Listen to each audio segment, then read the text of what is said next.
Iraq's seed industry, going back to the agricultural aspect.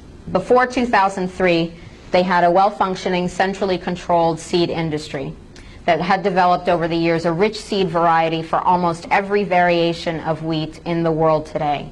And the farmers in Iraq accomplished this by saving their seeds and sharing them and replanting them. Well, after 2003, that system was destroyed. The research and seed production facilities had significantly deteriorated, also by years of sanctions as well as looting. They had a national seed bank that had seeds dating back thousands of years since the early farmers. It's gone now. And now the supplies of seed demand are supplying only 4%, and that's back in 2005. Now, Paul Bremer came in after the invasion, and you may know Bremer's 100. If you do Pilates, that's a little bit different from the Pilates 100. This is Bremer's 100. That's a joke for those of you who don't do Pilates. His first 100 orders, which were decreed, and no elected Iraqi government that comes after Bremer has the power to alter them, which is apparently the foundation of a democracy in someone's book, not the dictionary. Anyway, Order 81 is important because it affected the agriculture in Iraq, and it's got a legal name: Patent Industrial Design, Undisclosed Information, Integrated Circuits, and Plant Variety Law. Well, through all the legalese, basically what Order 81 says is that farmers shall be prohibited from reusing seeds of protected varieties or any variety mentioned in items 1 and 2 of paragraph C, blah, blah, blah. So basically what it says is Iraqi farmers are not allowed to save seeds.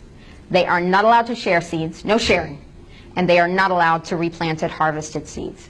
Now, why would Paul Bremer do this? Well, let me tell you a little bit about Monsanto. Monsanto has Terminator seeds, genetically engineered seeds that, as you probably know, produce plants that do not make seeds, which makes farmers dependent on the corporation for seeds every year.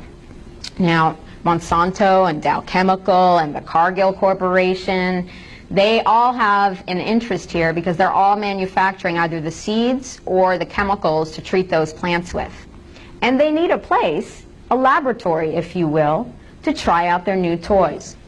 So, Cargill Corporation, a grain conglomerate, their former vice president, Daniel Amstutz, was made the agricultural advisor to Iraq, also a former USDA official. Now it was very staggering to me and also very clarifying for me to understand that across the board, from agriculture to mercenaries to oil, this is about corporate profit. And these corporations were like drooling on the possibility of using their Terminator seeds there. Iraq becomes the laboratory for genetically modified wheat. They gave Iraqi farmers 6 types of wheat to grow, only 6.